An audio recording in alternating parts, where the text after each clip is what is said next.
What if we think there's things that should be in here that aren't in there? That it can be changed.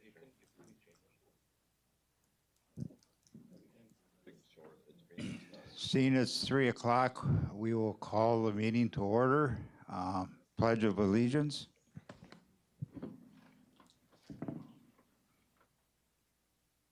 I pledge allegiance to the flag of the United States of America and to the republic for which it stands, one nation, under God, indivisible, with liberty and justice for all.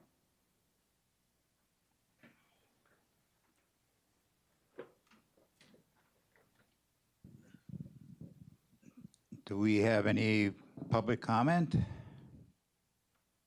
Seeing none. We will go introduce some of our new people on the outside.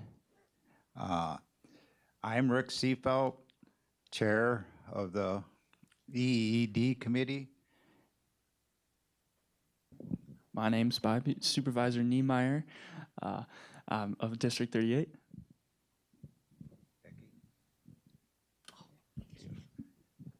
I'm Becky Boog, Supervisor for District 7 and Vice Chair of this committee. And I'm Kim Unger, District 8. Dave Baker, District 23, representing the Village of Corona. I'm Craig McEwen, District Supervisor for District 18 and the Vice Chair of the Marathon County Board. I'm Tom Rosenberg, District 21 Supervisor, and that's in Weston.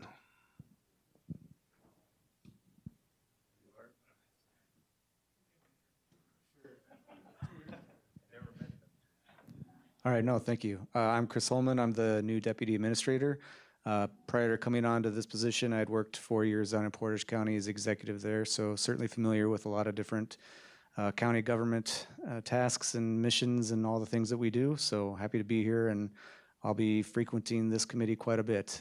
Lance and I are trying to sort those out between the two of us. I mean, you'll probably see both of us here, as I understand it, but generally speaking, I think this committee and a couple of the others this week I'll be attending very regularly. So looking forward to working with you, and if you ever have any questions for me, I look forward to answering those and getting to know each of you as well as the rest of the members of the board as well, just to kind of get that working relationship going. So thanks again for the time. Jason Hausler, Area Director for the Extension Office here in Marathon County. Good to see you all again. Kim Weber with McDevco. I'm the Executive Director. And we have Kim Trueblood, our County Clerk, and Lance Leonard, our Administrator. So thank you, everyone. Number 4, approve the minutes of the May 5th, 2022 Extension, Education, Economics, Development Committee meeting. Moved by Rosenberg. Second by Dave. All those in favor say aye. Aye. Opposed? Motion carried. Number 5, policy issues, discussion, and potential committee develop our determination. None. Number 6, operational functions required by statute, ordinance, resolutions, or policy. None.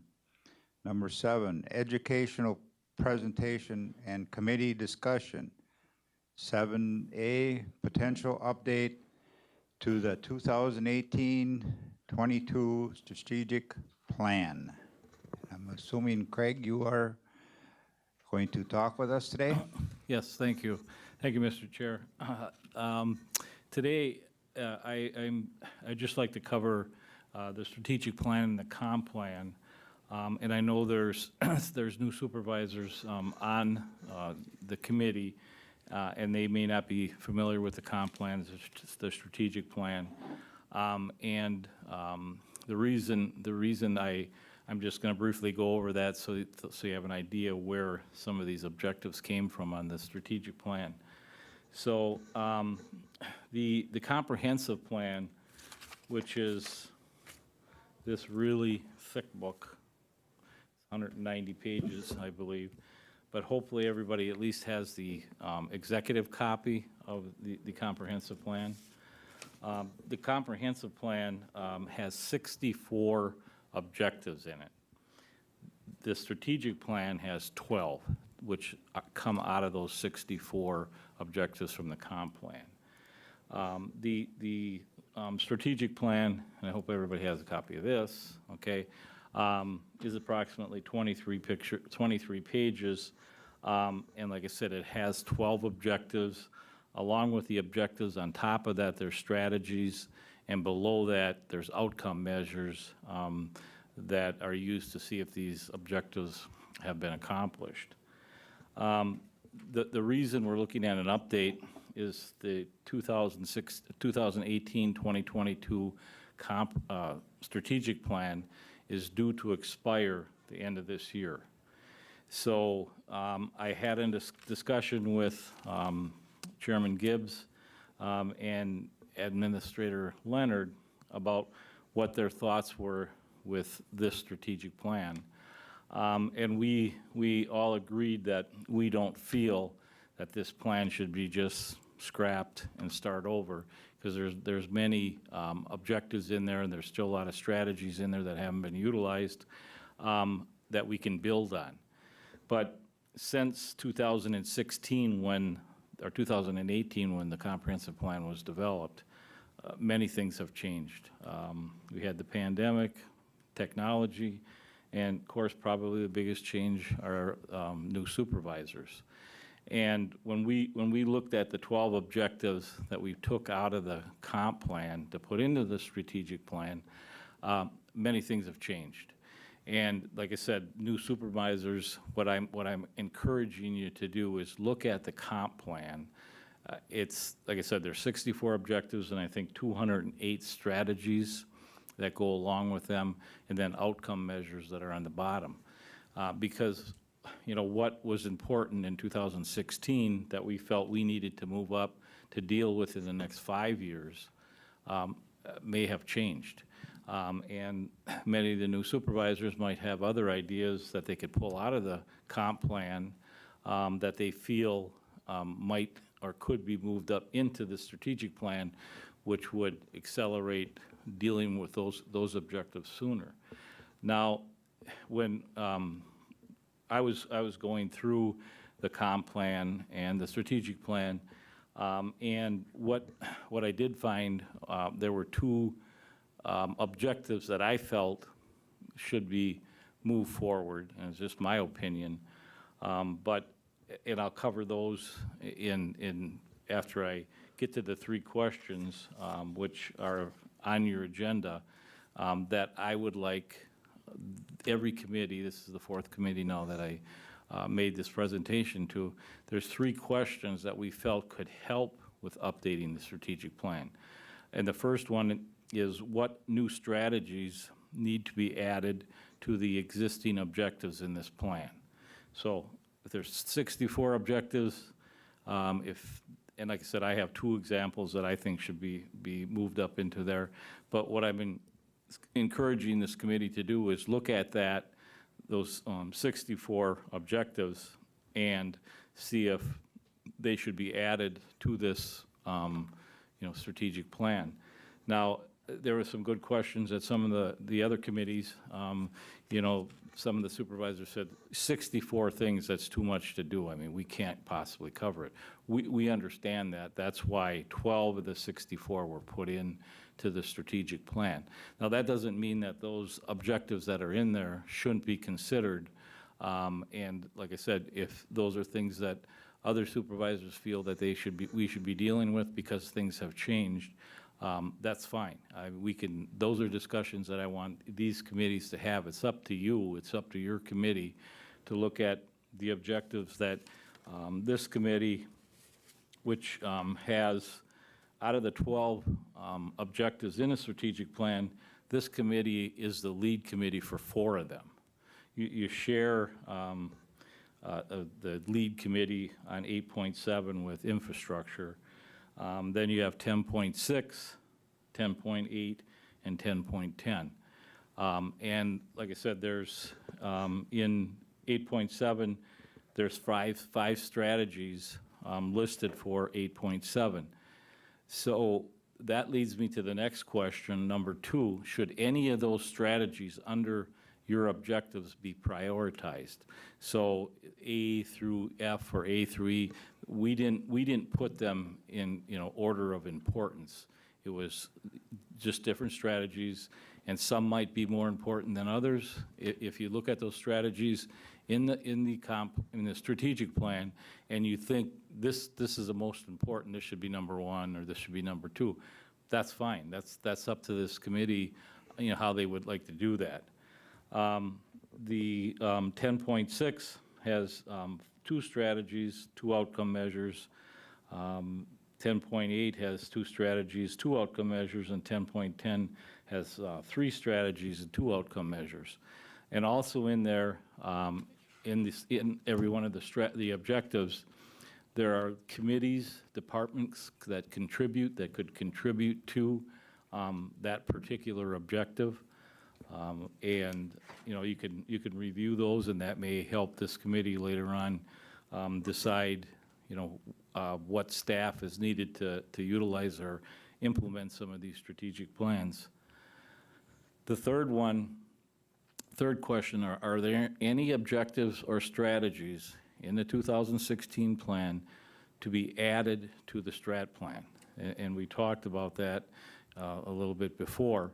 So, and other committees have requested, has there been any updates to this strategic plan? And there was an update done by the administrator in 2020, and I don't know if Lance, if they have that. It's available online, but he can show you where you can get it. But that's the latest update, the 2020. So there may be some work by staff, and I'm going to let the administrator address that, how you can get that information, because you may not know if some of these strategies have been used. Some of these objectives may have been accomplished already. I don't think that they go away. I just think it should be indicated what's been done with each of those objectives and each of those strategies and the outcome measures. And just for an example, the ERC committee developed a template. And what it does is it lists all their strategies, all their objectives, and what's been accomplished with each one of those objectives.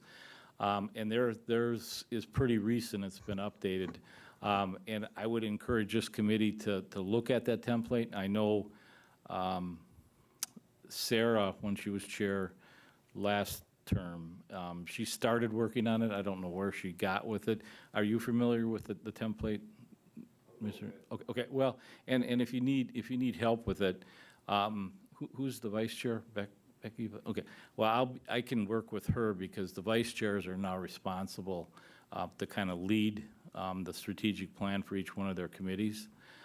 So I would like to do that with each one of the vice chairs, just to get them going. And like I said, to do the updates, I don't know, Administrator Leonard, what your thoughts are in trying to get this, the information, because I know it's been asked at a couple other committees. Thank you, Mr. Chair. Vice Chair, I should say. Sorry, I made the same mistake this morning. Vice Chair McEwen, we did have a number of committees that have requested that exact information. We have an update from 2020. Do we have any additional data on where we are now? So based on those questions earlier this week, I did reach out and sent an email, actually I sent it out last night, to the various departments that are the leads, similar to you as a lead committee, as Vice Chair McEwen referenced, of a number of objectives. Each objective in the strategic plan has a department head that is the lead for that objective as well. So I've reached out to them to essentially start to compile an updated sheet, an updated memo, essentially saying by strategy what things have been done since the 2020 update relative to that strategy. Similarly, with respect to each outcome measure that the vice chair referenced within the strategic plan, asking them to get the most up-to-date information on each outcome measure for each objective. And then lastly, I asked them to take the 2020 annual update document, and if there are significant changes that have taken place relative to each of the programs in that 2020 annual update, provide a brief explanation of what those changes are. Because, and you'll see this, we went through, I know this at your last meeting, I showed you where the 2020 annual update was and how to find that online. It's not organized by strategy, the information within that document. There are simply, it's organized by objective, and underneath each objective, there's a list of programmatic changes that staff have made in pursuit of the policy direction from the county board. So we're going to try to get you, again, updated information of strategies, updated information relative to outcome measures, but then also a brief narrative explanation of any substantial changes from each of the programs highlighted in that 2020 annual update. My ask of staff, again, I sent that yesterday. My ask was to try to get that completed by the end of the month.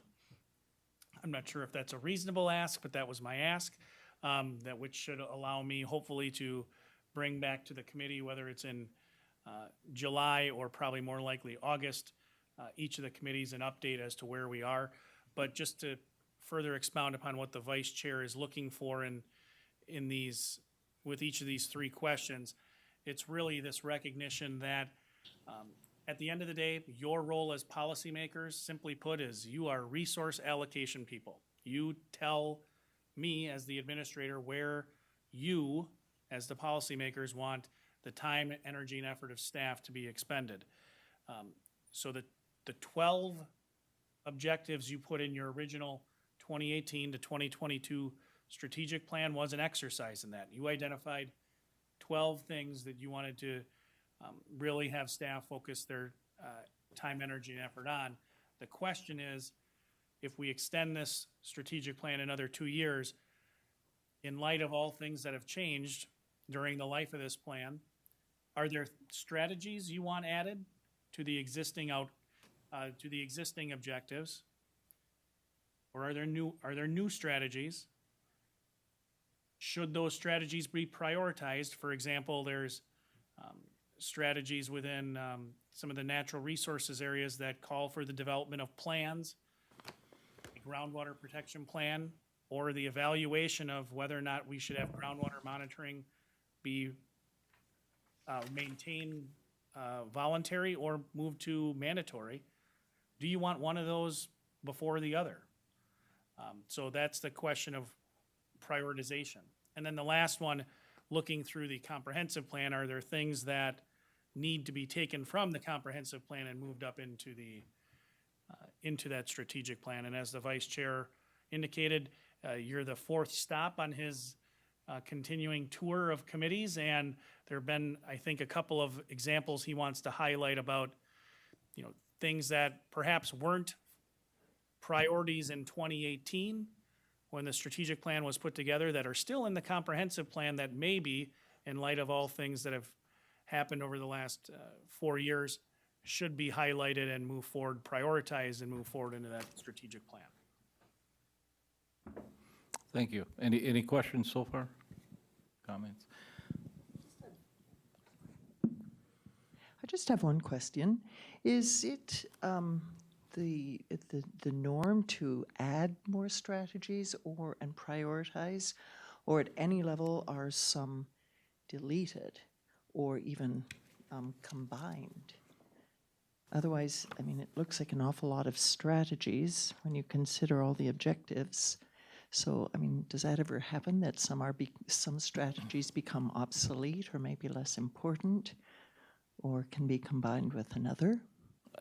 A quick question is yes to all of them. Okay. And what I mean by that is there may be some strategies that could be combined into what objective this committee is the lead committee for, whether it be the 8.7, which is with internet, which is being chaired by Supervisor Robinson, and I know EED, I'm gonna say triple ED, if that's okay, is shared lead committee on that.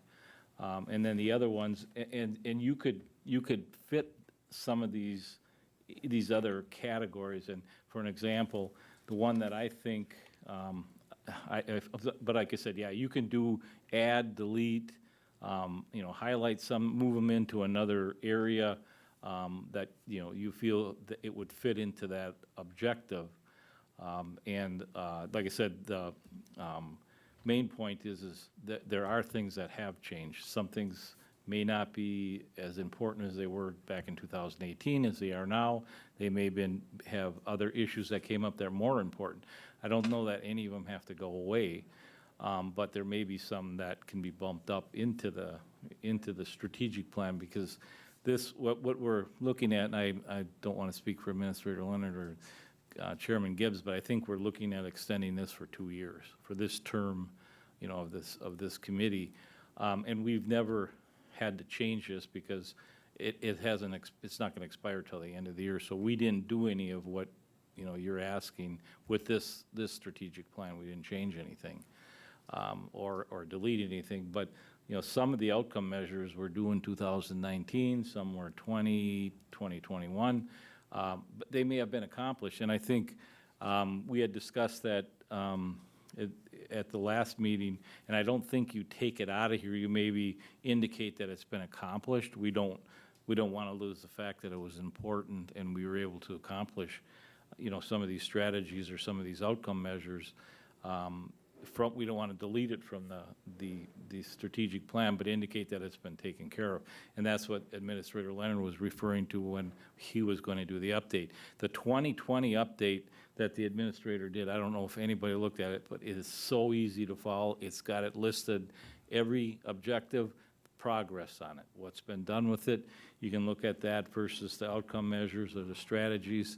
And that's going to give you some ideas. But again, that was 2020, and that's now going on 2 years. So I do think there needs to be some, more update on it for this committee. But I still want you to look at these 64 objectives and see if any of those are more important. And if I may, the one that I found that I've noticed this on the news, and I'm sure a lot of other people have noticed this, childcare. A lot of people are having issues with getting high-quality childcare in Marathon County. In fact, one of the employees from Marathon County was one of the people they interviewed on the news, and they were having a difficult time getting childcare, and they were shifting their schedules around just so they could come to work because they can't find quality childcare, and that's in the comprehensive plan under Chapter 4 with community character, and it's in the executive summary that you have of it. But and I call it 4.1 because it's under Chapter 4, and it's the number one objective under there: promote variety of safe and affordable housing options that meet the needs of the community members. Now, I don't think Marathon County needs to get into a child care business. What we're referring to is, are there outside agencies, are there programs that we can direct people to or work with? And one that I'm on the board of the Workforce Development Board, and they do have a new program, and I sent it to Administrator Leonard, but they actually goes into training people to be qualified child care providers, and they have training. This is all free through this program, this grant that they got. It's not free; somebody has to pay for it, but Marathon County doesn't have to pay for it, and we are a member of the North Workforce Development Board, and I do sit on the board. But and I can't remember back in this. Just ask this committee. Back in 2018, I don't know. I didn't have any kids that I needed child care for, but I don't remember it even being an issue, but it was put in the comp plan. But I had to search for it when I started, and I'm supposed to, but I don't read all 64 of these and all of the strategies, the 208 some strategies, but it's in there. So is that just an example? And, you know, would that be something that would be moved up to the strategic plan? That'd be up to the committees and to the board. But I just wanted to point it out. And if you get a chance, look at 4.1. And then, like I said, where would it fit in the strategic plan? So we talked about that at Health and Human Services yesterday, and it definitely fits into 3.3 of, you know, which they are the lead committee for Health and Human Services. But could Triple ED committee have some ability? I know you work with McDevco. Is there anything maybe that they could do? So, like I said, just an idea, and like I said, I'd like you to take a look at it. And then the second one is under Chapter 10. Education, Workforce Development, and Economic Development. At 10.1, ensure that every person has the opportunity, or I'm sorry, 4.1A. It's one is the objective, but underneath is A, that is one of the strategies, develop policies that support affordable, high-quality childcare for this one. I was thinking I was on the wrong one. 4.1, I think, was the housing. Yeah, I'm sorry. That was the housing, but this is the child care one, the 10.1A, and that may fit into this committee. But, you know, like I said, as far as what this committee wants to do, I'm just encouraging you to review it.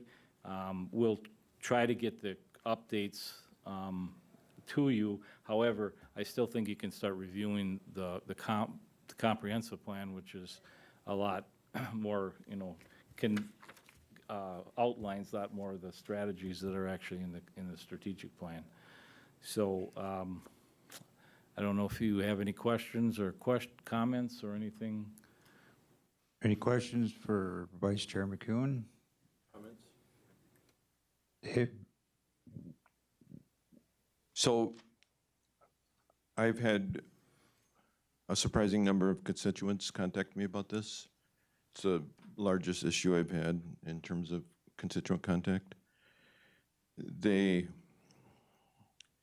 concern was basically that both the comprehensive plan and the strategic plan set the goals and vision for the board, and that they're not necessarily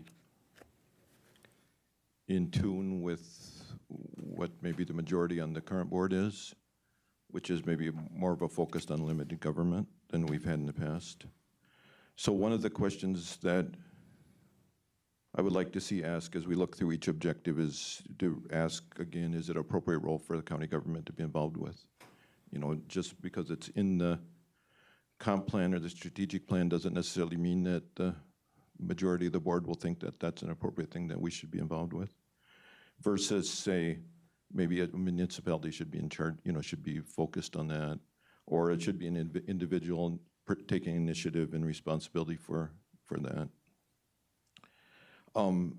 Also, so that drove me to spend quite a bit of time reviewing all three: the comprehensive plan, the 18 to 22 strategic plan, and the 2020 update. And one of the things that I noticed in many of the outcome measures was, I had the question, is the county's role significant enough to actually have a measurable impact on the outcome? And I'll go through, I have quite a few that I'm trying not to spend too much time, but as I do process control, I always ask what levers or knobs can I change to affect this process?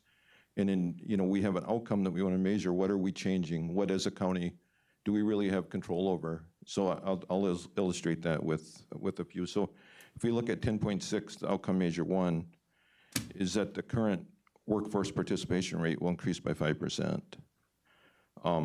It was at 68.6% in 2018. Well, over the last 2 years, the federal government has increased the employment reimbursement to $600 a month. That affects workforce participation more than anything the county's going to do. And also, we've given, the federal government again has given child tax credits so that people with 4 or 5 kids, you know, don't need to have a part-time job now. They can have that's enough money. Again, that affects workforce participation, also affects childcare availability. So I mean, there's externalities that, you know, that outcome measure is not really, I would say that the county can impact that. I don't know the right number, maybe 10%, you know, I mean, 90% of that's probably not within the county's control. The second one, outcome measure 2, that the number of vacant positions within Marathon County will be reduced. The first question that I was asked was, oh, I'm sorry, that's the second one, but on this one, if we have a major recession or depression, the number of vacant positions within Marathon County is being greatly reduced.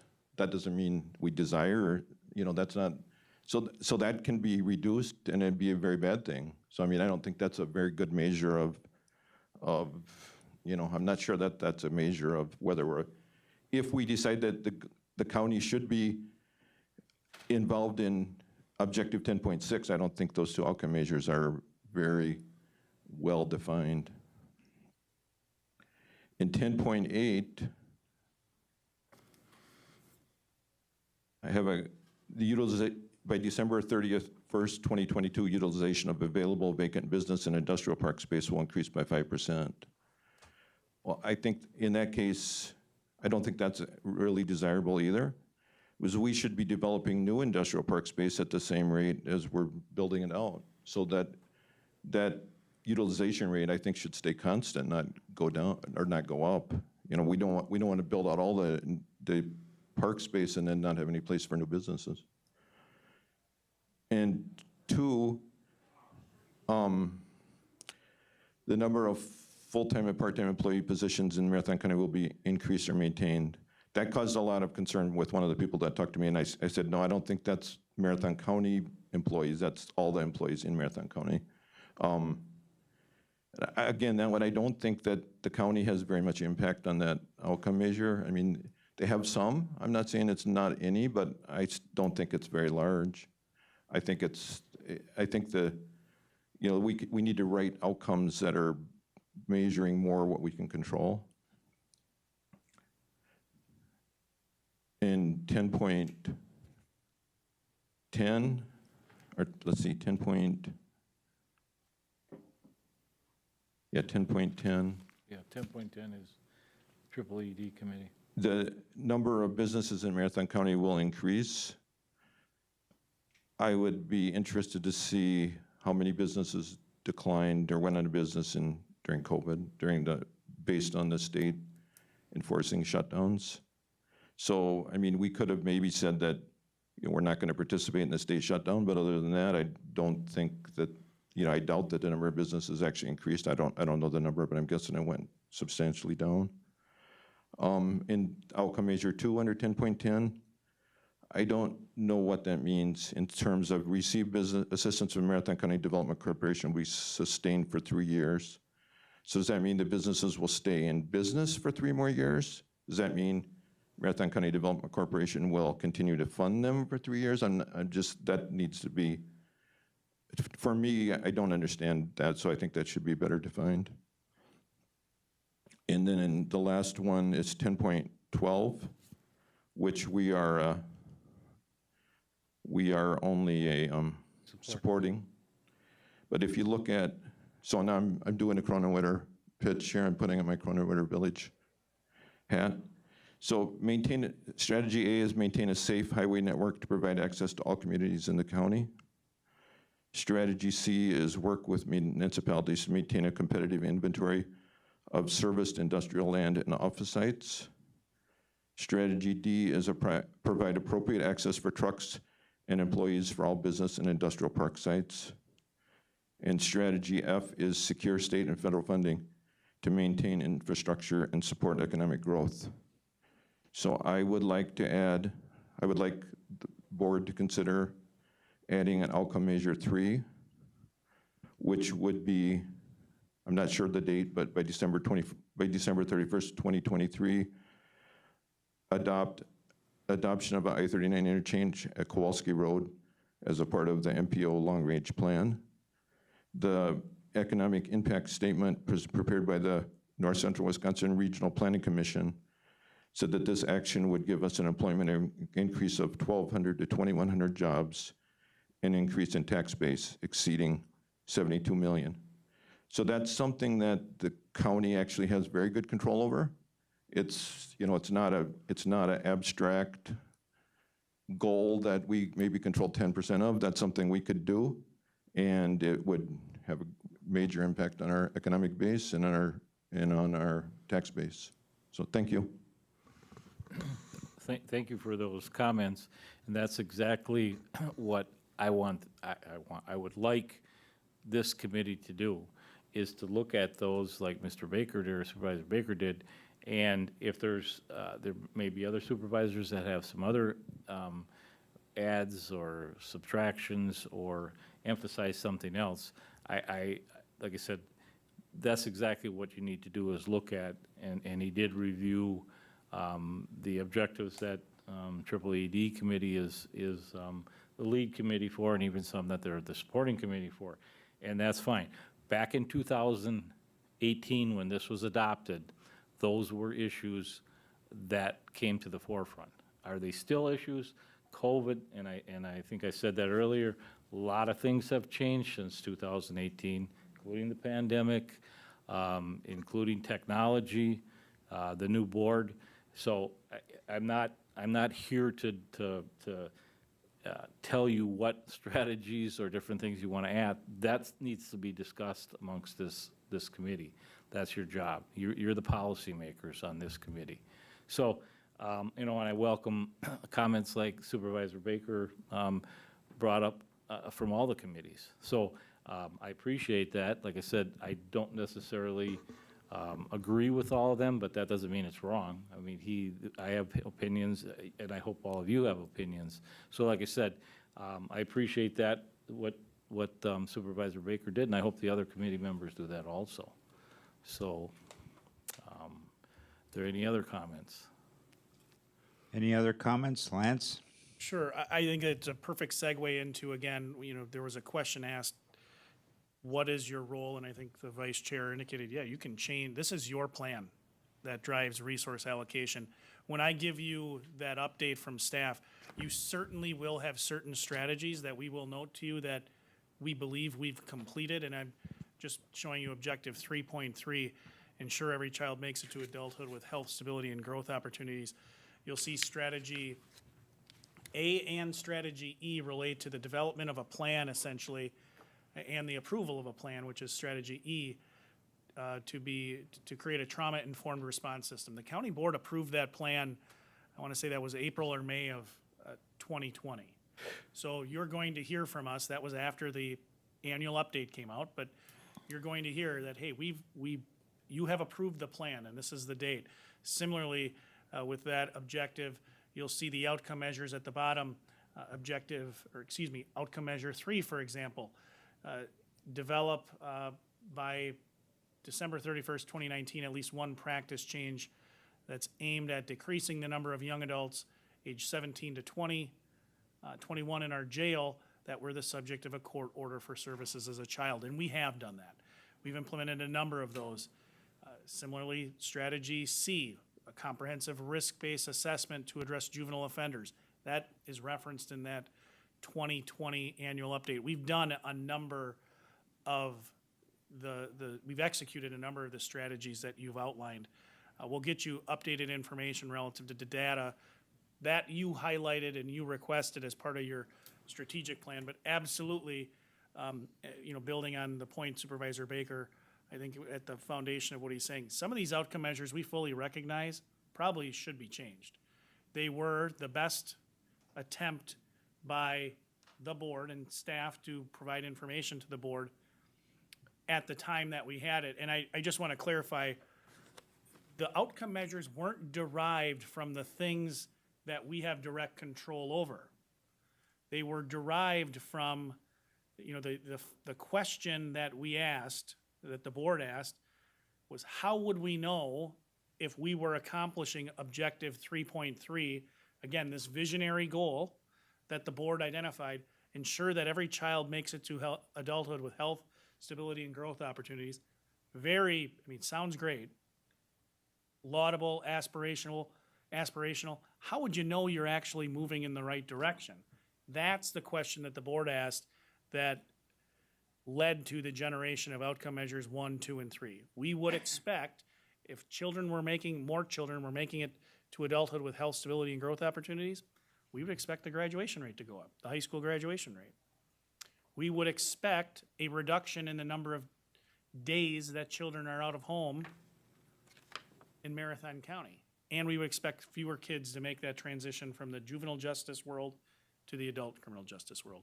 We have direct control over a number of those, but certainly we don't provide high school diplomas. That's not our business.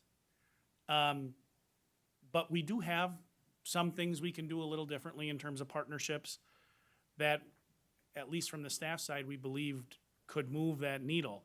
That was the kind of the thought process that led to the generation of those outcome measures, but absolutely, some of these outcome measures, the time from 2018 to 2022 has demonstrated they're not the most effective outcome measures to discern whether or not we're doing a good job with respect to an objective. A perfect one, and I think Supervisor Baker brought it up, it relates to the infrastructure, the maintenance of our infrastructure system. We expected a reduction in crashes by 5%. Well, we haven't seen that, most certainly. Outcome measure 2, automobile crash rate will be reduced by 5%.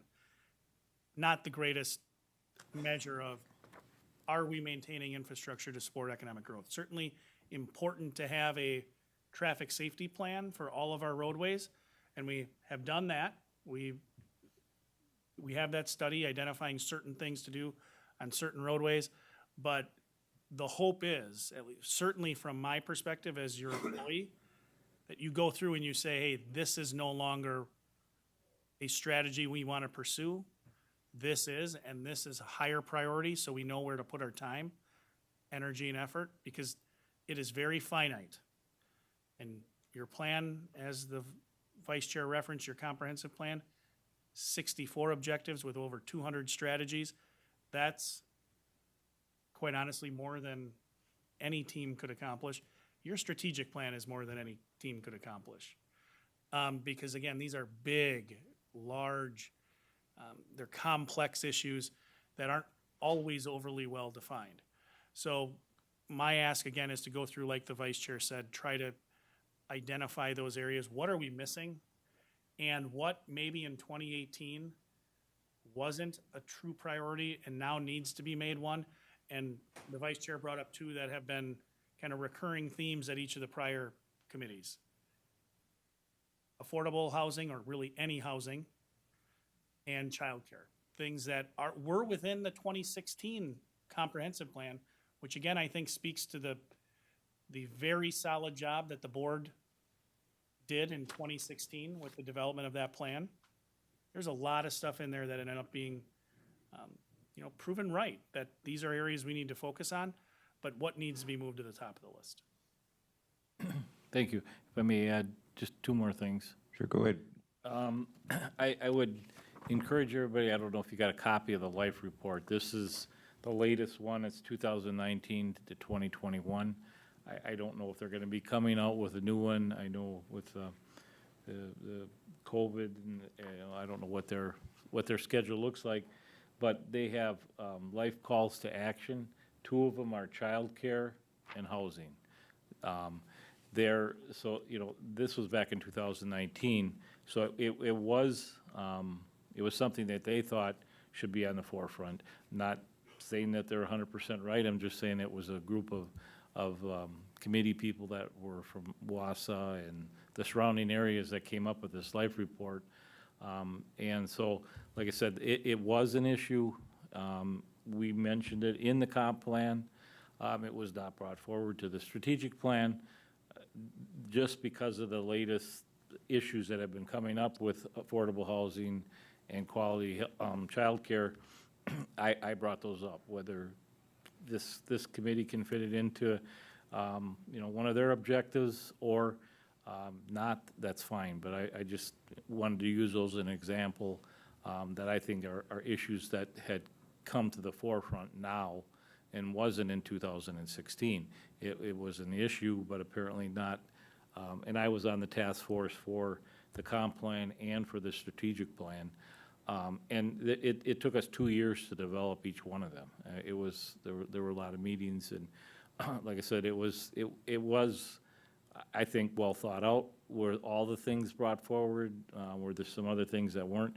Absolutely. But, and now, like I said, since 2016, or 2018, and 16, when the comp plan was developed, things have changed. And Supervisor Baker brought that up, and I can't disagree with him. So, like I said, but like I said, what I'm asking you to do is look at those 3 questions, and don't just look at your 4 objectives that you are the lead committee for. Look at all of them and see if there's anything that you feel should be changed. And the last thing that I want to say is the administrator's work plan is based on the strategic and comp plan. And I believe, I haven't looked at it for a long time, but I believe there's 35 work plan objectives on there.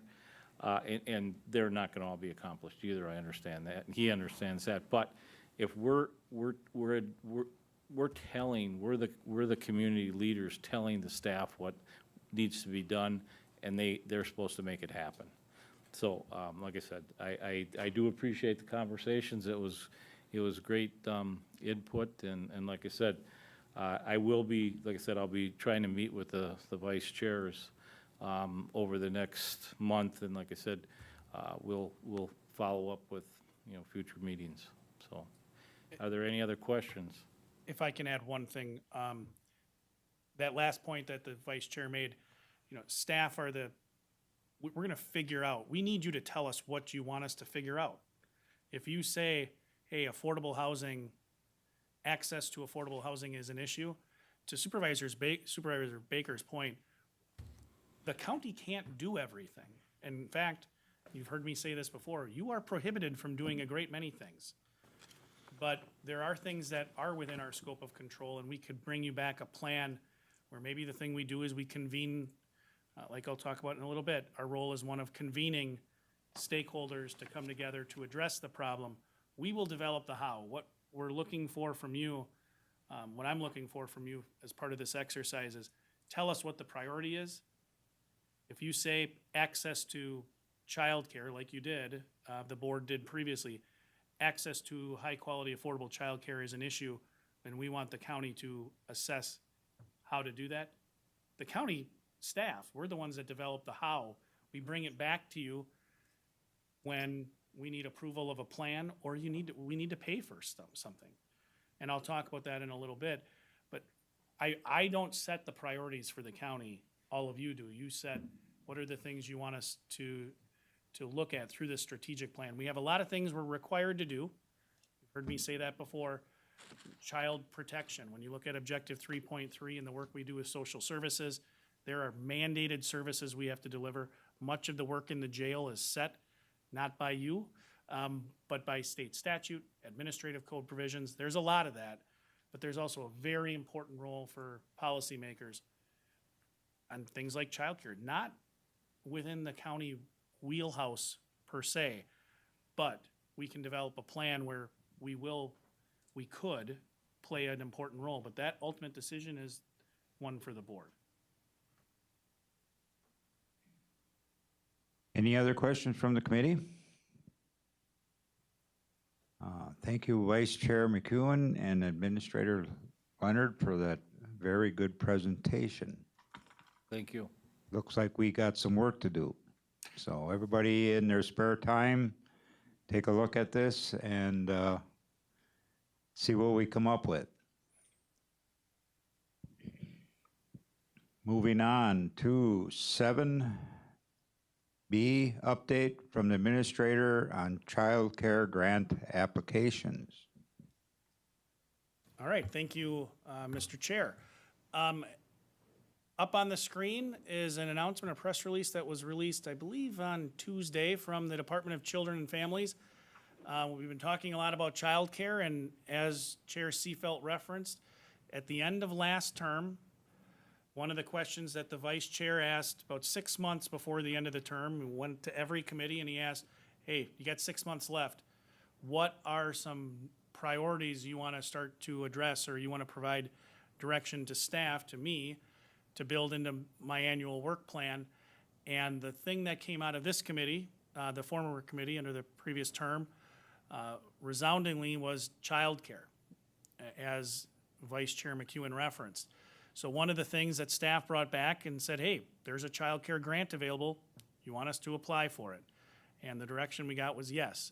So we staff put together a grant application partnering with 19 stakeholders from Marathon County. We have representatives from the business community, the nonprofit community, education sectors, both at the local school districts and higher education, government, and from Marathon County, and the city of Wausau, because we recognize it was not just a rural or an urban issue, it's an issue across the county. So a very wide-ranging grant application team. The county was the lead applicant. I signed that grant on behalf of the county at the direction of the committee. And we were fortunate enough to be identified to participate in the first cohort, the spring cohort of that work. So let me just tell you what that, to remind everyone what that grant was for. It was the part of the project growth grant cycle. We applied for what was the Dream Up side of that project growth initiative. And what it is, essentially, it's largely strategic planning. It's come up with a team, a project team, and again, ours is 19 stakeholders. I neglected to mention, we also have childcare providers on our team, because we recognize that childcare providers have a far greater insight into the difficulties, the barriers that exist within that business than certainly any of the other participants. So we're going to sit around a table, and we got technical assistance from the Department of Children and Families from the state of Wisconsin and a national entity, Children's First, I believe. Children's First Finance is the name of the entity, to try to sit down and say what solutions would work to address the complex problem of childcare shortage here in Marathon County. It's certainly not a Marathon County problem unique to us. It's across the state of Wisconsin. But happy to say that we did receive that grant. In fact, right before this meeting, the secretary designee from the Department of Children and Families, Secretary Amundsen, was here and announced that we were the recipient of that grant. So we had media here to participate. Very excited about what those next steps look like. I can tell you for sure that childcare providers within Marathon County will have access to not only the programs that Vice Chair McEwen referenced through workforce development, but as you'll see within the grant itself, that additional $5,000 stipends will be allocated to childcare providers who participate in a business improvement plan project by virtue of this grant. So simply put, what that means, Families First or Children's First Finance is going to be soliciting participants, childcare providers. If you're a childcare provider, whether that's a small in-home childcare provider or a large childcare center, if you go to these business development classes, and I believe it's 5 sessions with this entity, they'll help you better understand the business of childcare, help you learn how to read a profit and loss statement, develop a business improvement plan. If you sit through and participate in that and develop your business improvement plan, you'll get a $5,000 stipend, which for a small business that operates on a very thin margin, I have to believe that's going to be a pretty significant positive incentive for them, not only to participate, but also to improve their bottom line. So we're one of that spring cohort. Another benefit of this process, we're all going to learn from each other. This isn't Marathon County in a bubble. We met with Adams County today, a representative from Adams County. Their challenges, similar challenge in terms of a significant shortage of affordable, high-quality childcare. but the universe in Adams County is somewhat different than the universe here. That doesn't mean, however, that we can't learn from each other. So the ability to learn from each other, from other participants in this process is going to be really important. And again, I think it's important to note that the facilitators of this effort it's a national organization. So we'll not only be able to learn from the state of Wisconsin, but also learn from a body of knowledge that's national. So very, very positive development. Happy to report that to the committee. And certainly we will, as Supervisor Baker referenced, you know, there are certain levers we can pull and certain levers we don't. I mean, my initial thought, I don't believe the county wants to get in the direct delivery of childcare business. It's a very complex business, and not that we don't do well operating in complex areas, but there are other entities that do. So how can we help them be more successful to expand the childcare offerings in the county while not competing unnecessarily with private business? So really it's looking at, this is a great example of a public-private partnership. So we'll keep you informed, but that was an announcement that just came out earlier this week, and the secretary was here earlier this afternoon. Thank you, Administrator Leonard. Any questions for Lance? I think, you know, Lance did some good hard work, and hopefully that our child care providers can, they have to apply to this? We're going to learn more about what they need to do to participate in the business improvement plan portion. But the initial piece, we have our first meeting, I believe, in the middle of July. It's with our core team that applied for the grant, the 19 stakeholders. And again, we have 2 school districts, the technical college, the UW, we have nonprofits, the YMCA, Child Caring, who you've all met before. I mean, we have 19 people that are representing organizations, including the Chamber of Commerce representing business, to try to understand what the barriers are and develop a solution through, again, public-private partnership. The second half of this grant that I asked specifically of the secretary today, the second half of it is called the Partner Up Grant. It's the state of Wisconsin has a program. If you're a business, you have employees that need childcare, it's a program where the state will pay, I believe it's 75% of the true cost of childcare if the employer picks up the other 25%. So certainly a great benefit for employees of those businesses. Also, it's the point of that grant program is to better understand the return on investment for the business. You know, the business is putting in some money toward the true cost of childcare to reserve a seat. But we all know when we have significant turnover within a business or someone doesn't re-enter the workforce after they have a child or adopt a child, there's a cost to that business. So understanding that and seeing that perhaps a system where the business has some skin in the game, for lack of a better phrase, maybe that's sustainable. So it's a really organic kind of pilot approach that the state of Wisconsin took. And maybe that's something that comes out of our cohort study to see if that'll work in Marathon County, but it's all part of that Project Growth grant program through the state. Thank you. Any more questions from the committee? Okay, moving on to announcements. Anybody have any announcements? I do have one. Look at your monthly summer reports are in your packet to go through from McDepco, the library, the UW system, and extension. We did not get them. I did not get you on the agenda for speaking because I figured last month we talked enough by introducing. But I we'll get it on the agenda for next month, so be able to, you know, go through your reports. So thank you.